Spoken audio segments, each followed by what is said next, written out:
ये कहानी एक ऐसे लड़के की है जिसकी लाइफ आम तो थी लेकिन ख्वाब कुछ ज्यादा ही अनोखे थे। उसे बचपन से जॉम्बी स्टोरीज का बहुत शौक था और अंदर ही अंदर वो सोचता था काश कभी उसकी जिंदगी में कोई जॉम्बी गर्ल आए जिससे वो एक शांत और प्यारी सी लाइफ जी सके। उसे भी लगता था ये बस एक इमेजिनेशन है, पर किसे पता था वो ख्वाब एक दिन सच होने वाला है। जो पहली नजर में उसे बिल्कुल एक इंसानों जैसी लगती थी, लेकिन उसकी आंखों में एक अजीब सी खामोशी थी क्योंकि वो लड़की एक जॉम्बी थी।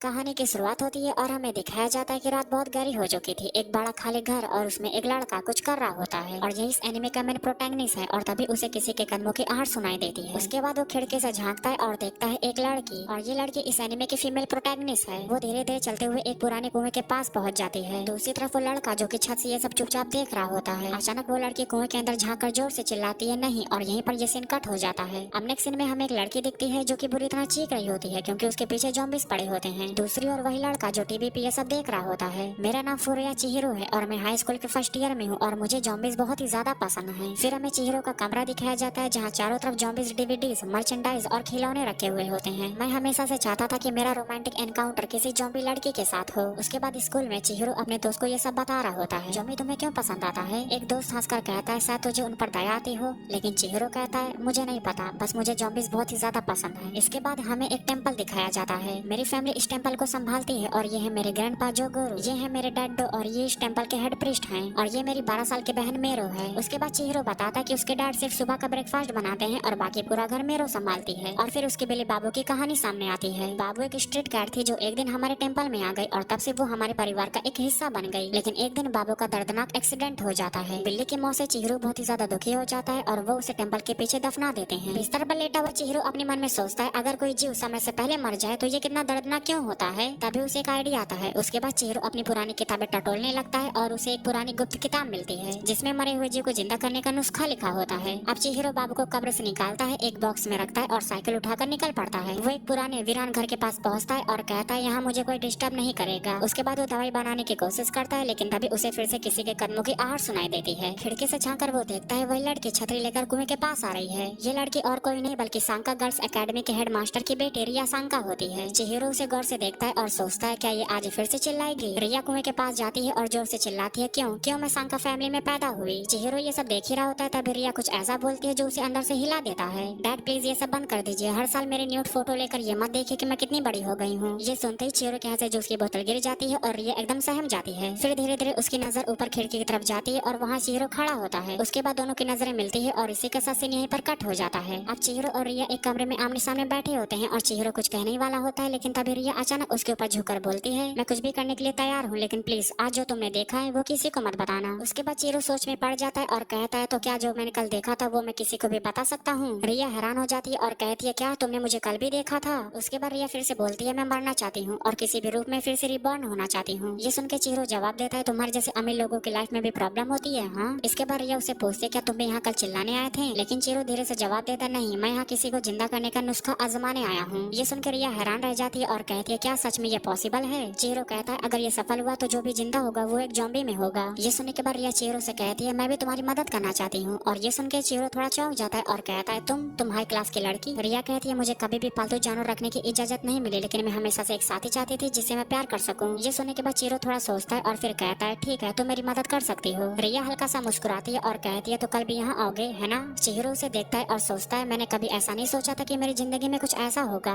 तभी अचानक एक तेज लाइट चमकती है और अगले ही पल हमें रिया दिखाई देती है, लेकिन अब वो जॉम्बी बन चुकी है। नेक्स्ट सीन में चिहिरो उस मेडिसिन को बनाने में फेल हो जाता है और वो ऑलमोस्ट गिव अप करने ही वाला था। चिहिरो कहता है अब शायद मुझसे ये नहीं हो सकता, लेकिन तभी रिया उसे बिल्डिंग के नीचे पड़े हुए हब्स के ट्रिक के बारे में बता देती है। उन हब्स को लेने के चक्कर में रिया नीचे गिरने वाली होती है, पर चिहिरो उसे पकड़ लेता है और कहता है क्या तुम पागल हो अगर गिर जाती तो। जिसके बाद हब्स मिल जाते हैं और चिहिरो फाइनली मेडिसिन बना लेता है और रिया थोड़ी सी मेडिसिन अपने पास रख लेती है जैसे उसे कुछ फील हो रहा हो। जिसके बाद चिहिरो बाबू को मेडिसिन पिलाता है, लेकिन कुछ भी नहीं होता। वो डिसअपॉइंट हो जाता है और डिसाइड करता है कि वो बाबू को वापस से बुरी कर देगा। उससे पहले वो रिया को अपनी साइकिल पर बैठाकर घर ड्रॉप कर देता है और वहीं पर रिया के डैड डेनियल उसे देख लेते हैं। घर लौटने के बाद चिहिरो अपनी कजन रैंको से मिलता है और वो बोलती है तुम्हारे बॉक्स में जरूर कुछ खास होगा। चिहिरो घबरा जाता है क्योंकि बॉक्स में बाबू की डेड बॉडी होती है, लेकिन जैसे रैंको बॉक्स खोलती है और बाबू खुद ही बाहर निकल आता है और वहाँ से भाग जाता है। ये देखने के बाद चिहिरो शौक होकर बोलता है ये क्या हो रहा है। नेक्स्ट सीन में रिया के डैड रिया को सजा देते हैं कि न ही वो घर से बाहर जा सकती है और न ही स्कूल। ये सब सुनकर रिया बहुत ही ज्यादा हर्ट हो जाती है और वो अपनी बची हुई मेडिसिन को पी लेती है ताकि वो खुद को खत्म कर सके। सके। अगली सुबह जब उसकी आँख खुलती है तो वो शौक रह जाती है क्योंकि अभी वो जिंदा होती है। वो नीचे जाकर सुन लेती है कि उसके डैड ने अपने बटलर को चिहिरो को सबक सिखाने के लिए भेजा है। रिया बहुत ही ज्यादा डर जाती है और वो कहती है नहीं, मैं चिहिरो को कुछ नहीं होने दूंगी। उसके बाद वो घर से भाग जाती है और नेक्स्ट सीन में हमें दिखाया जाता है कि चिहिरो अपने प्यारे बाबू को ढूंढ रहा होता है। तभी उसे पता चलता है कि वो एक जॉम्बी कैट बन चुकी है, जिसपे रैंको कहती है ये बिल्ली अब एक जॉम्बी बन चुकी है। ये सुनने के बाद चिहिरो हैरानी से बोलता है इम्पॉसिबल, ये कैसे हो सकता है। तभी बाबू वहाँ से भाग जाता है और चिहिरो उसके पीछे निकल जाता है और इसी वजह से वो आज का स्कूल मिस कर देता है। नेक्स्ट सीन में रिया स्कूल में चिहिरो को ढूंढती है लेकिन वो उसको नहीं मिलता, तो वो दूसरी जगहों पर सर्च करने के लिए निकल जाती है। तभी वही बटलर उसे देख लेता है और उसके बाप को कॉल कर देता है। नेक्स्ट सीन में रिया बिल्डिंग के पास पहुंच जाती है और उधर चिहिरो बाबू को वही हब्स खाते हुए देख लेता है और तभी उसे ऊपर से रिया की आवाज सुनाई देती है और रिया चिल्लाती हुए कहती है चिहिरो। और ठीक उसी वक्त डेनियल और उसका बटलर वहाँ पहुँच जाते हैं। डेनियल गुस्से में कहता है अगर तू एक अच्छी बच्ची बनकर मेरे साथ घर वापस चलेगी तो मैं तुझे कुछ नहीं करूंगा। लेकिन रिया को ये बात पता होती है कि अगर वो वापस घर चली गई तो उसकी जिंदगी फिर से वैसी हो जाएगी जैसे वो पहले थी, जो उसे बिल्कुल नहीं पसंद है। तो अब फाइनली रिया अपने फादर को साफ कह देती कि मैं आपके साथ घर वापस नहीं जाना चाहती। ये सुनने के बाद उसका फादर डेनियल बहुत ही ज्यादा गुस्से में आ जाता है और उसे जबरदस्ती खींचते हुए घर ले जाने लगता है। तभी वहाँ बाबू आ जाता है और रिया को प्रोटेक्ट करने की कोशिश करता है। बाबू को देखकर रिया बहुत ही ज्यादा खुश हो जाती है, लेकिन तभी डेनियल की नजर एक गंदी कैट पर पड़ती है जो रिया के पास खड़ी होती है और उसे देखकर डेनियल फिर से गुस्से में आ जाता है और वो कैट पर हमला कर देता है। ये सब देखकर रिया बाबू को बचाने की कोशिश करती है, लेकिन इसी चक्कर में वो खुद पहाड़ से नीचे गिर जाती है। डेनियल ये सब देखकर शॉक्ड रह जाता है क्योंकि वो नहीं चाहता था कि उसकी बेटी मर जाए। चिहिरो भी रिया को इस हालत में देखता है और उसे बचाने के लिए भागता है, लेकिन तब तक बहुत ही ज्यादा देर हो चुकी थी। उसकी आंखों के सामने रिया की बॉडी बिल्कुल लाइफलेस पड़ी होती है और उसे मरते हुए देखकर चिहिरो पूरी तरह टूट जाता है। तभी बाबू रिया की बॉडी को लिक करता है और अचानक रिया फिर से अपनी आंखें खोल देती है। उसके बाद वो अपने पैरों पे खड़ी हो जाती है और चिहिरो एकदम शॉक्ड रह जाता है। उसे पता नहीं था कि रिया ने भी उस मेडिसिन को पी लिया था। रिया उसके पास आकर कहती है मैं तुम्हारे साथ रहना चाहती हूँ और चिहिरो बिना सोचे समझे मान जाता है। और ये सारी चीजें डेनियल और उसका बटलर छिप के देख रहे होते हैं और डेनियल को अब यकीन हो चुका था कि उसकी बेटी अब इंसान नहीं रही, वो एक जॉम्बी बन चुकी है। डेनियल को बहुत ही ज्यादा गिल्ट होता कि उसने अपनी बेटी को ऐसे ही पहाड़ से नीचे गिरा दिया और अब वो उसे आसानी से नहीं जाने देगा। जिसके बाद हमें पता चलता है कि डेनियल अपनी बेटी से कुछ ज्यादा ही ऑब्सेस्ड होता है। दूसरी तरफ चिहिरो रिया को अपने घर ले आता है और रिया उसके घर आकर बहुत ही ज्यादा खुश हो जाती है। उसके बाद वो कहती है फाइनली मुझे अपने पापा के जेल से आजादी मिल गई। लेकिन चिहिरो बहुत ही ज्यादा परेशान रहता है क्योंकि रिया अब एक जॉम्बी बन चुकी थी। उसका दिल अब धड़कना बंद हो गया था और उसकी बॉडी अब ठंडी हो चुकी थी। लेकिन रिया को खुद में आया ये चेंज बहुत ही ज्यादा पसंद आता है क्योंकि अब वो बाबू से बात कर सकती थी और उसे ये भी समझ आता है कि चिहिरो उसे लेकर कितना ज्यादा ऑब्सेस्ड है। रिया फिर उसके पास आकर कहती है तुम मुझे बहुत ही ज्यादा पसंद करते हो ना, जब से मैं जॉम्बी बन गई हूँ। ये सुनकर चिहिरो ब्लश करने लगता है क्योंकि रिया अब उसकी ड्रीम गर्ल बन चुकी होती है। जिसके बाद दोनों एक दूसरे के काफी क्लोज आ जाते हैं और दोनों एक दूसरे को किस करने वाले होते हैं, लेकिन तभी वहाँ रैंको आ जाती है। रैंको को देखते ही चिहिरो तुरंत उसे रोकने के लिए भागता है ताकि वो रूम के अंदर ना आ पाए। दूसरी तरफ रिया अपने मन में सोचती है ये मैं क्या करने जा रही थी, मैं तो उसे किस नहीं बल्कि बाइट करने वाली थी। इधर रैंको चिहिरो के घर बाबू के बारे में बात करने आए थे कि वो अब कैसा है। जिसके बाद चिहिरो से थोड़ी दूर ले जाता है जहाँ वो लोग आराम से बात कर सके। तभी वहाँ चिहिरो का एक दोस्त आ जाता है और वो कहता है मुझे नहीं पता था कि तू रिया के साथ डेटिंग कर रहा है। ये सुनकर चिहिरो थोड़ा ब्लश करता है और कहता है नहीं यार ऐसा कुछ नहीं है, मैं उसके साथ डेटिंग नहीं कर रहा। जिसके बाद हम देखते हैं कि रैंको रिया के बारे में सुनकर थोड़ा जेलस फील करती है। दूसरी तरफ रिया चिहिरो का काफी देर से वेट कर रही होती है और उसे लगता है कि घर में कोई नहीं है तो वो नहाने चली जाती है। जब वो तौल लेने के लिए बाहर आती है तभी चिहिरो के ग्रैंडपा वहाँ आ जाते हैं और वो दोनों एक दूसरे को देख काफी घबरा जाते हैं। उसके बाद रिया किसी तरह ग्रैंडपा को धक्का देकर चिहिरो के रूम में छुप जाती है। अब नेक्स्ट सीन में रात हो जाती है। चिहिरो जब घर वापस आता है तो देखता है कि रिया बिना कपड़ों के फ्लोर पर पड़ी है। उसे तुरंत समझ आ जाता है कि रिया अपनी बॉडी को मूव नहीं कर पा रही है। अगर उसका ठीक से ध्यान नहीं रखा गया तो उसकी बॉडी पूरी तरह हार्ड हो जाएगी, एक नॉर्मल जॉम्बी की तरह। अब चिहिरो उसे बेड पर लेटा देता है और रूम का टेम्परेचर कम कर देता है। चिहिरो रिया को ठीक करना चाहता है, इसलिए वो अपनी सिस्टर रैंको के पास जाकर एक पुरानी बुक ले आता है जिसमें जॉम्बिस के बारे में लिखा होता है। लेकिन उस बुक में इंफॉर्मेशन बहुत ही ज्यादा कम होती है और अब तक चिहिरो ने अपने घर वालों को ये भी नहीं बताया कि उसने अपने रूम में एक जॉम्बी पाल रखा है। जिसके बाद कुछ दिन और गुजर जाते हैं। उसके बाद चिहिरो को पता चलता है कि वो जॉम्बी वाली बुक एक्चुअली और किसी ने नहीं बल्कि ग्रैंडपा ने लिखी होती है। लेकिन अब उनकी एज ज्यादा हो चुकी है इसलिए उन्हें कुछ याद नहीं कि उसका सोल्यूशन क्या है। उसी समय रैंको भी चिहिरो से मिलने के लिए उसके घर आ जाती है। उसके बाद दोनों बात करते हैं, लेकिन बात खत्म होने के बाद रैंको चुपके से चिहिरो के रूम में जाती है जॉम्बी वाला बुक चुराने के लिए। लेकिन तभी उसे पता चलता है कि चिहिरो ने अपने रूम के अंदर एक लड़की छिपा कर रखी है और जैसे ही उसकी नजर रिया पे पड़ती है तो वो शॉक्ड रह जाती है। फिर रिया उसके ऊपर जम करके उसकी बॉडी को चाटने लगती है। रिया उसे देखते ही पहचान लेती है कि ये तो इस शहर के रेजो फैमिली की लड़की है और रिया की हरकत देखकर रैंको को भी साफ समझ आ जाता है कि ये लड़की अब एक जॉम्बी बन चुकी है। जिसके बाद रैंको की आवाज सुनकर चिहिरो तुरंत उसके रूम की तरफ भागता है और जैसे चिहिरो रूम का दरवाजा खोलता है रिया तुरंत उसे देखकर उसे सीधा किस कर लेती है। ये सब देखकर रैंको काफी चौंक जाती है और गुस्से में चिहिरो से कहती है तुम एक जॉम्बी के साथ आखिर क्या कर रहे हो। चिहिरो उसे सब कुछ समझाता है कि रिया ने जो मेडिसिन खाई थी उसी की वजह से वो ह्यूमन से जॉम्बी बन गई है। इधर रिया की नजर बाबू पर पड़ती है जो उसके पीछे पीछे चल देती है। चिहिरो ये सब देखे फौरन उसके पीछे भागता है। वहाँ जाके वो देखता है कि बाबू और रिया दोनों हीलिंग मैजिक मैजिक वाले एक खास पत्ते को खा रहे हैं। उस लीफ को खाते ही रिया धीरे धीरे अपने ह्यूमन फॉर्म में वापस आने लगती है। तभी वहाँ चीरू के ग्रैंडपा भी आ जाते हैं। वो चीरू को बताते हैं कि जिन लोगों ने वो मेडिसिन ली थी और जॉम्बी बन गए थे उनके लिए ये लीफ खाना बहुत ही ज्यादा जरूरी है, नहीं तो वो दोबारा ह्यूमन फॉर्म में वापस नहीं आ सकते। उनके लिए स्पेशल ध्यान रखना पड़ेगा, जैसे daily exercise, low temperature environment और डेली हाइपरटॉक्सिन क्लियर करने वाले ये लीव्स देना होगा। अब चीरू अपने ग्रैंडपा से परमिशन लेता है कि क्या वो रिया को अपने घर में रख सकता है, जिसपे उसके ग्रैंडपा मान जाते हैं क्योंकि वो बहुत ही ज्यादा काइंड हार्टेड पसंद थे। तो अब चीरू रिया को अपने घर लेकर आता है और उसका पूरा ऑब्जर्वेशन करता है। वो हर चीज नोट करता है कि रिया क्या कर रही है और वो कहाँ जा रही है। वहीं पर चीरू गलती से गिर जाता है और रिया उसके इंटीमेट पार्ट को चाटने लगती है। फिर कुछ देर बाद रिया उसे दोबारा किस कर देती है और ये सब रैंक को देख लेती है और उसे बहुत ही ज्यादा बुरा लगता है, क्योंकि रैंक को बचपन से ही चीरू को पसंद करती थी। वो दोनों पहली बार मिले थे जब रैंक को एक जगह खो गई थी और चीरू ने उसकी मदद की थी और उसी दिन से दोनों एक अच्छे दोस्त बन गए थे और धीरे धीरे रैंक को चीरू को बहुत ही ज्यादा पसंद करने लगी थी। लेकिन जब उसे पता चला कि चीरू एक्चुअली उसका कजन है तो उसने अपनी फीलिंग्स को दबाना शुरू कर दिया और उसे दूर रहने लगी। उसको ये भी नहीं पसंद था कि चीरू हर टाइम बस ज़ॉम्बी मूवीज देखता रहता था, इसलिए वो थोड़ा और डिस्टेंस बना के रहने लगी। ऐसे ही कुछ दिन और गुजरते हैं और रैंको के पेरेंट्स चीरू के घर के पास शिफ्ट हो जाते हैं और ऐसे ही दोनों एक पड़ोसन बन जाते हैं। अब दोनों फिर से साथ में टाइम बिताने लगते हैं और रैंको देखते कि चीरू हर वक्त घर पे ही होता है और बस ज़ॉम्बी मूवीज देखता है या फिर बाहर जाकर ज़ॉम्बी मूवी की चेजिंग करता है। एक दिन दोनों साथ घर वापस आ रहे होते हैं तो रास्ते में एक डॉग उन्हें परेशान करने लगता है, जिसे दोनों डर जाते हैं और रैंको तो वहीं रोने लगती है। चीरू भी डर जाता है लेकिन पास में पड़ी लकड़ी उठाकर वो डॉग को डरा देता है और वहाँ से भगा देता है। ये देखकर रैंको का दिल फिर से सॉफ्ट हो जाता है और वो फिर से चीरू को पसंद करने लगती है। चीरू के साथ ज्यादा टाइम बिताने की वजह से रैंको भी अब ज़ॉम्बी मूवी देखना शुरू कर देती है। एक दिन दोनों साथ में एक मूवी देख रहे होते हैं जिसमें एक फीमेल ज़ॉम्बी विलन होती है और एंड में उसकी डेथ हो जाती है। मूवी खत्म होने के बाद रैंको चीरू से पूछती है तुम्हें मूवी कैसी लगी, तो चीरू हंसते हुए कहता है काश उस हीरोइन की जगह कोई मेल लीड ज़ॉम्बी होता तो और भी ज्यादा मजा आता। ये सुनकर रैंको सैड हो जाती है और उसे रियलाइज होता है कि रिया जब तक चीरू की लाइफ में है वो कभी भी मेरे करीब नहीं आ पाएगा क्योंकि उसे ज़ॉम्बी बहुत ही ज्यादा पसंद है। अगले दिन रैंको और चीरू एक डिलीवरी पर जाते हैं। काम खत्म होने के बाद चीरू अपने घर वापस जाने लगता है लेकिन तभी रैंको उसका हाथ पकड़ लेती है और उसके पास जाकर उसे किस करने की कोशिश करती है, मगर चीरू उसे रोक लेता है और ये सब देखकर रैंको को बहुत बुरा लगता है और वो सैड होकर वहाँ से चली जाती है। उधर चीरू वापस रिया के पास आ जाता है और वो अब भी रिया के हर मूवमेंट्स को रिकॉर्ड कर रहा होता है क्योंकि रिया अब एक ज़ॉम्बी बन चुकी थी। उसे उसके हर मूवमेंट्स पर नजर रखनी पड़ती थी जैसे कि कोई रिसर्च चल रहा हो। कुछ दिन बाद चीरू सोचता है कि रिया के लिए एक नए कपड़े लाने चाहिए और रिया भी उसके साथ शॉपिंग पर चली जाती है। लेकिन इस बात की खबर जैसे रिया के डैड डेनियल को लगती है वो अपने बटलर को ऑर्डर देता है और कहता है मेरी बेटी को ढूंढकर वापस लाओ। अब जब शॉपिंग के दौरान चीरू को सामान लेने के लिए अंदर जाता है तो रिया बाहर अकेली खड़ी होती है। तभी वहाँ बटलर अपने गैंग के लोगों के साथ वहाँ आ जाता है और रिया को जबरदस्ती ले जाने की कोशिश करता है। लेकिन रिया नॉर्मल लड़की नहीं रही, वो एक ज़ॉम्बी थी और उसके अंदर सुपर पावर थी। वो अकेले ही सबको मार गिराती है और ये सब चीरू देखकर शॉक्ड रह जाता है। उसके बाद रिया खुद भी डर जाती है और उसे पता नहीं चलता कि उसने सबको कैसे हरा दिया। जैसे ही उसकी नजर चीरू पर पड़ती है वो तुरंत उसके पास जाकर उसे हक कर लेती है। उधर रिया के फादर ने एक और बैकअप प्लान पहले से रेडी कर रखा था कि अगर रिया ना मिले तो चीरू को किडनैप कर लो, और जैसा कि उसने प्लान किया था एकदम वैसा ही होता है, चीरू को किडनैप कर लिया जाता है। अब सीन कट होता है चीरू की छोटी बहन मेरो पर। वो बहुत स्मार्ट लड़की थी और उसकी मॉम पहले से इस दुनिया से जा चुकी थी और मेरो अपनी मॉम से बहुत ही ज्यादा प्रेम करती थी। मॉम के जाने के बाद उसने घर की सारी जिम्मेदारी खुद संभाल ली थी। जब से चीरू ने रिया को घर लाया था तब से मेरो को लग रहा था कि रिया की फीलिंग्स बिल्कुल उनकी मॉम जैसी है, बहुत काइंड और सॉफ्ट नेचर वाली। मेरे को भी ज़ॉम्बीज में बहुत इंटरेस्ट था। वो अपने फ्रेंड से ज्यादातर ज़ॉम्बीज वाली बातें ही किया करती थी। एक दिन उसकी एक फ्रेंड बताते कि मुझे लगता है कि हमारे इंग्लिश वाले टीचर एक ज़ॉम्बी है, वो हमेशा अपने पास एक रॉ मीट रखती है। अब इस बात की सच्चाई पता करने के लिए मेरे और उसकी फ्रेंड उस टीचर पर नजर रखने लगती हैं और फाइनली उन्हें पता चलता है कि उनकी टीचर ज़ॉम्बी नहीं बल्कि उन्होंने एक बेबी क्रोकोडाइल पाल रखा है। वो उसे घर पर अकेला नहीं छोड़ सकती थी, इसलिए उसे स्कूल लेकर आती थी और जो रॉ मीट वो लाती थी वो उसी क्रोकोडाइल को खिलाती थी। अब सबको समझ आता कि उनकी टीचर ज़ॉम्बी नहीं है। तभी मेरे की एक और दोस्त उसे बताते कि जब मैं स्कूल जाती हूँ ना तो मुझे घर के पास हड्डियों की बदबू आती है। मुझे ऐसा लगता है कि उस घर में मुर्दों को खाया जाता है। ये सब सुन के सभी के होश उड़ जाते हैं और फिर शुरू होती है जांच। जब वो लोग घर के पास पहुँचते हैं तो उन्हें पता चलता है कि वहाँ एक अजीब सा आदमी रहता है। वो आदमी नए नए डिशेस बनाने के लिए कुछ अजीब स्मेल्स का इस्तेमाल करता है। सब मिलकर उस डिश को टेस्ट करते हैं और हैरानी की बात ये होती है कि वो डिश उन्हें बहुत ही ज्यादा पसंद आती है। अब मेरे सभी को बताते कि मेरे घर में एक ज़ॉम्बी है जिसे मेरा भाई चिहिरो लेकर आया है, लेकिन उसकी बात पे कोई भरोसा नहीं करता और सब लोग वहाँ से चले जाते हैं। जब मेरे घर लौटती है तो वो देखते कि उसके घर में बहुत सारे हाइपोटॉक्सिन के पेड़ लग चुके हैं। ये देखकर उसे अपनी माँ की याद आ जाती है क्योंकि उन्हें भी हाइपोटॉक्सिन के पत्ते बहुत पसंद थे। मेरे उस पल को याद करती है जब वो बीमार थी और उसकी माँ ने उसके सिर पे हाथ रखती थी और उनका हाथ हमेशा ठंडा रहता था। ये सब याद करके वो अपनी माँ के कब्र पर पहुँचती है जहाँ रिया पहले से मौजूद होती है। रिया को देखकर मेरे को अपनी माँ की झलक दिखती है और वो थोड़ी सी शर्मा जाती है। रिया फिर उसके सिर पर हाथ रखती है और उसका हाथ भी बहुत ही ज्यादा ठंडा होता है। मेरे अपने मन में सोचती है ये तो बिल्कुल मेरी माँ की तरह है। जिसके बाद वो दोनों धीरे धीरे एक दूसरे के करीब आने लगते हैं। दूसरी ओर हम चिहिरो को देखते हैं जिसे डेनियल ने अपने घर में कैद कर रखा होता है। अभी डेनियल की दूसरी पत्नी सीना उसके पास आती है और कहती है उस लड़की रिया की वजह से आज तक मेरे पति ने मुझे छुआ तक नहीं है। अब हमें फ्लैशबैक का एक सीन दिखाया जाता है जहाँ डेनियल एक शानदार स्वॉर्ड स्मिथ होता है और शहर के सबसे अमीर फैमिली से ताल्लुक रखता है, लेकिन एक दिन वो एक मुकाबला हार जाता है और डिप्रेशन में चला जाता है। तभी उसके पास एक नॉर्मल लड़की रून आती है और वो कहती है जिंदगी में बार बार मौके आते रहते हैं, एक छोटी हार से हार मान लेना ठीक नहीं है। उसकी बातें डेनियल को बहुत पसंद आती है और वो अगले ही दिन उसके पास शादी का प्रपोजल लेकर पहुंच जाता है, लेकिन रूना पहले मना करने लगती है। पर जब डेनियल अपनी फैमिली से लड़कर उसे अपनाता है तो दोनों की शादी हो जाती है। कुछ समय बाद उनकी एक बेटी होती है रिया, लेकिन बच्चे के जन्म के कुछ समय बाद रूना इस दुनिया को अलविदा कह देती है। इसके बाद डेनियल टूट जाता है, लेकिन उसे संभालती है उसकी मेड सीना, जो पहले से उससे प्यार करती थी। वो डेनियल का पूरा ध्यान रखती है और वो धीरे धीरे फिर से नॉर्मल हो जाता है। डेनियल को अपनी बेटी रिया में रूना की छवि दिखती है और वो सीना से बाद में शादी कर लेता है। शादी के बाद सीना सोचती है कि कुछ दिनों बाद डेनियल उसे भी प्यार करने लगेगा, लेकिन ऐसा कुछ नहीं होता। डेनियल का प्यार सिर्फ अपनी बेटी रिया के लिए होता है। अब सीना चीरू को सेड्यूस करने की कोशिश करती है, लेकिन चीरू उसे दूर धक्का दे देता है, जिससे सीना गिर जाती है और रोते हुए कहती है आखिर मुझ में क्या कमी है। तभी एक और मेड आती है और चीरू को डेनियल के पास ले जाती है। वहाँ डेनियल उसे रिया के बचपन से अब तक की सारी फोटो दिखाता है और कहता है मेरी बेटी से मैं जितना प्यार करता हूँ उतना कोई नहीं कर सकता।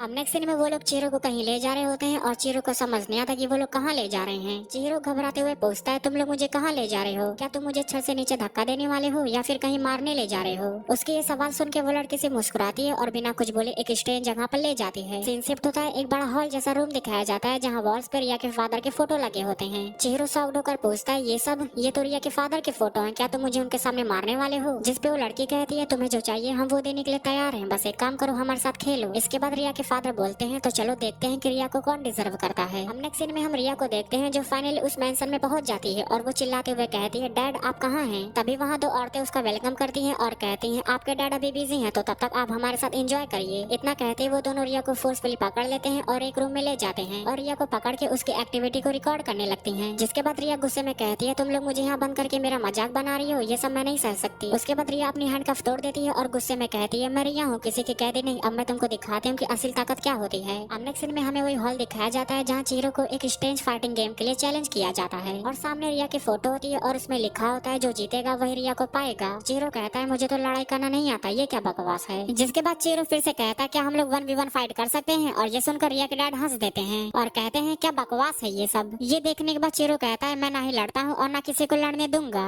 रिया के डैड कहते हैं क्या तुम जंगलियों की तरह फाइट करना चाहते हो मुझसे? ये सुनने के बाद चीरू कहता है तुम मुझे जंगली कह रहे हो, असल में जंगली तो तुम हो जिसने अपनी बेटी को छुपा कर रखा और फिर उसके साथ अपनी मर्दानगी की पहचान ढूंढी। उसके बर्थडे पर बिना कपड़ों के हर वक्त उसके फोटो खींचते रहे और फिर तुम मुझे जंगली कह रहे हो। और फिर तुमने अपनी दूसरी बीवी को छोड़ दिया ताकि अपनी बेटे को ज्यादा ध्यान दे सको। उसको तुमने बहुत ही ज्यादा प्यार दिया, लेकिन मैं पूछता हूँ उस प्यार का मैं क्या नाम दूं, बाप बेटी का रिश्ता या कुछ और? ये सब सुनने के बाद रिया के फादर गुस्से में आ जाते हैं और अपने हाथ में लिया तलवार चीरू के पेट में घुसा देते हैं और ये सब रिया नोटिस कर लेती है। रिया के फादर कहते हैं क्या लगता है तुम्हें मैं तुम्हें नहीं मारूंगा? जिसके बाद चीरू भी अपने सिर से उन पर अटैक कर देता है और कहता है अब हुआ ना हिस्सा बराबर, अब आप समझेंगे कि दर्द कैसा होता है। और उसके बाद वो जमीन पे गिर जाता है और उसके पास रिया आ जाती है। चीरू रिया के बनी वाले कपड़े को देखकर कहता है रिया तुमने जो कपड़े पहना है वो सच में बहुत ही ज्यादा क्यूट है। ये सुनने के बाद रिया ब्लश करने लगती है और तभी उसके फादर कहते हैं मैंने तुम्हें अभी मारा लेकिन फिर भी तुम जिंदा कैसे हो? इस पर चीरू कहता है मुझे भी नहीं पता, शायद ये तब हुआ होगा जब मेरे घाव को ठीक करने के लिए रिया ने उस पर चाटा था और इस टाइम मुझे दर्द भी नहीं हो रहा है और मेरा धड़कन भी चल रहा है, इसका मतलब मैं आधा ज़ॉम्बी बन चुका हूँ। रिया के डैड कहते हैं तो ऐसी बात है तो मैं तुम्हारा सिर धड़ से अलग कर देता हूँ और उसके बाद वो उस पर अटैक कर देते हैं, लेकिन रिया उस अटैक को डॉज कर देती है और कहती है बस डैड अब बहुत हुआ। उसके डैड कहते हैं रिया तुम ये क्या कर रही हो? मैं तुम्हें बचाने के लिए ये सब कर रहा हूँ, तुम एक ज़ॉम्बी बन गई हो और मैं तुम्हें बचाना चाहता हूँ और मुझे लगता है कि चीरू के पास इतना टैलेंट नहीं है कि वो तुम्हें बचा पाए। ये बात सुन के चीरू उदास हो जाता है और तभी रिया बोलती है कोई बात नहीं मैं ठीक हूँ और मुझे चीरू के साथ रहना बहुत ही ज्यादा पसंद है। ये सुनने के बाद चीरू डेनियल के पास आता है और कहता है डैड सुनिए असल में जो रिया है ना वो कोई खास नहीं है, वो एक नॉर्मल लड़की है, उसे भी एक नॉर्मल जिंदगी जीने का हक है और वो चीज आपने उसे कभी नहीं दी है। जिस पे डेनियल कहता है बस इतनी सी बात और मैंने अपने बेटे को अपने हाथ से ही मार डाला। उसके बाद डेनियल उठता है और चीरू के पास बढ़ते हुए कहता है सो चीरू आज से मैं तुम्हें अपना बेटा मानता हूँ, लेकिन ध्यान रहे जब तक मेरी बेटी के लिए एक अच्छा डॉक्टर नहीं मिल जाता और जब तक उसका इलाज नहीं हो जाता उसकी वर्जिनिटी को कुछ नहीं होना चाहिए और अगर उसकी वर्जिनिटी को कुछ हुआ तो मैं तुम्हें कभी माफ नहीं करूंगा। और इतना कहकर उसके डैड वहाँ से चले जाते हैं। जिसके बाद हम देखते हैं कि चीरू वहीं गिर जाता है। रिया उसके पास आती है और कहती है चीरू क्या हुआ, उठो प्लीज। अब नेक्स्ट सीन में हम डेनियल को देखते हैं जो कि एक फ्लैट में बैठा होता है और वो अमेरिका जा रहा होता है। वो अब उस एकमात्र जगह पर जा रहा होता है जहाँ वो अपनी बेटी के लिए एक क्योर ढूंढ सके और जहाँ वो एक अच्छे डॉक्टर से मिल सके। जिसके बाद हम चीरू को देखते हैं जो कि बेहोश होता है और उसके शरीर पर पट्टी चढ़ी होती है। जब चीरू उठता है तो देखता है कि रिया ने एक अलग तरीके का कॉस्ट्यूम पहना होता है। चीरू हैरान होकर पूछता है तुमने ये कॉस्ट्यूम क्यों पहना? जिस पर रिया शर्माते हुए कहती है असल में ये कॉस्ट्यूम मुझे इन दोनों मेड ने पहनाया, उन्होंने कहा कि जब तुम उठो तो मैं तुम्हारे सामने एक खास बनकर रहूं। जिसके बाद हम रैंको को देखते हैं जो कि घबराई हुई कमरे के अंदर घुस जाती है। रैंको हैरान होकर पूछती है चीरू क्या हुआ तुम्हें, तुम जख्मी हो? लेकिन चीरो कहता है डोंट वरी, ये कोई बड़ी बात नहीं है। जिसके बाद रैंको रिया की तरफ देखकर कहती है तुम रिया हो ना, एक जॉम्बी। रिया कहती है हाँ। तब रैंको कहती है मेरा नाम रैंको है और मैं चीरो की बिग सिस्टर हूँ और साथ ही साथ उसकी मंगेतर भी। जिसपे चीरो घबराते हुए कहता है नहीं नहीं वो मजाक कर रही है, असल में बचपन में तुमने कहा था कि मैं तुम्हारा मंगेतर बनूंगा इसलिए मैंने मान लिया था। जिसके बाद हमें फ्लैशबैक का सीन दिखाया जाता है जहाँ पर छोटा चीरो कह रहा होता है हाँ मैं तुम्हारा मंगेतर बनूंगा। ये सब सुनने के बाद रिया अपने मन में सोचती है क्या रैंको मेरी रियल राइवल हो सकती है।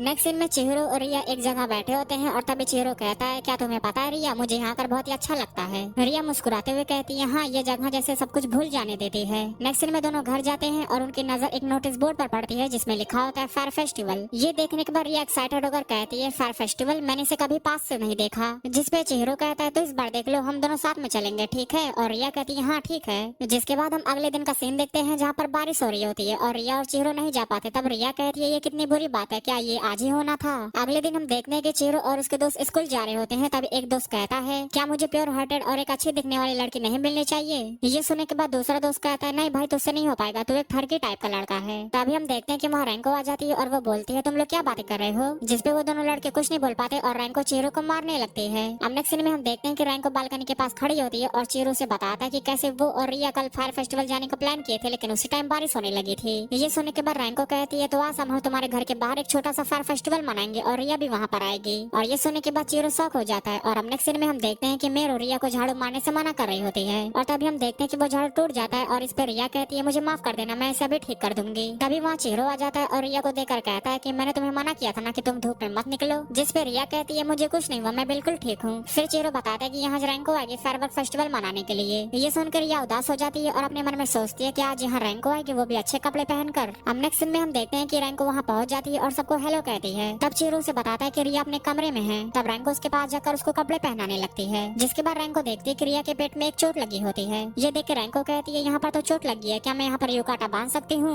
इस पे रिया कहती है हाँ वैसे भी मुझे कहाँ दर्द होने वाला है, मैं तो एक जॉम्बी हूँ ना। उसके बाद युकाटा पहनाने के बाद रैंको उसे कहती है तुम बहुत ही ज्यादा सुंदर लग रही हो। उसके बाद वो फिर से कहती है मैं जानती हूँ कि तुम चीरो को पसंद करती हो और मैं भी, इसका मतलब हम दोनों राइवल हुए। रैंको फिर से कहती है कि अब से हम दोनों अपना बेस्ट देंगे और रिया भी मान जाती है और कहती है ठीक है मुझे इसे कोई दिक्कत नहीं है। उसके बाद सभी लोग फायरवर्क फेस्टिवल एंजॉय करते हैं और रिया चीरो से कहती है कि मैं बहुत ही ज्यादा खुश हूँ कि मुझे तुम्हारे साथ फेस्टिवल मनाने का मौका मिला। अब नेक्स्ट सीन में हमें अगले दिन का सीन दिखाया जाता है जहाँ रिया अपने घर आई होती है अपना सामान लेने के लिए क्योंकि अब वो चीरो के साथ रहने वाली थी। जिसके बाद उसकी माँ उसे रोकर कहती है तो अब तुम एक नॉर्मल लड़की की तरह रहने वाली हो, रोज स्कूल जाओगी और उस चीरो के साथ रहोगी। जिस पर रिया कहती है हाँ और फिर वो बाहर चली जाती है। उसके बाद हम बाहर का सीन देखते हैं जहाँ चीरो उसका वेट कर रहा होता है और जब रिया बाहर आती है तो चीरो से पूछता है क्या तुम्हारी मम्मी ने कुछ कहा था। जिस पर रिया कहती है नहीं। अब नेक्स्ट सीन में हमें वही पुराना वीरान होटल दिखाया जाता है जहाँ रिया और चीरो पहली बार मिले थे। जिसके बाद हम देखते हैं कि चीरो और रिया उसी होटल के अंदर बैठे होते हैं और रिया कहती है तुम्हें याद है ना ये वही जगह है जहाँ पहली बार मिले थे। रिया आगे कहती है बस इतना डिफरेंस है कि मैं उस दिन एक लड़की हुआ करते थे लेकिन अब मैं एक जॉम्बी हूँ। ये सुन के चीरो उठता है और कहता है तुम चिंता मत करो, तुम एक दिन एक नॉर्मल लड़की की तरह अपनी लाइफ एंजॉय करोगी। जिसके बाद हम देखते हैं कि रिया को कुछ होने लगता है और वो अचानक से चीरो को किस कर देती है और जिससे चीरो के मुंह से ब्लड निकलने लगता है। और इसी के साथ इस एनिमे का सीजन 1 यहीं पर एंड हो जाता है।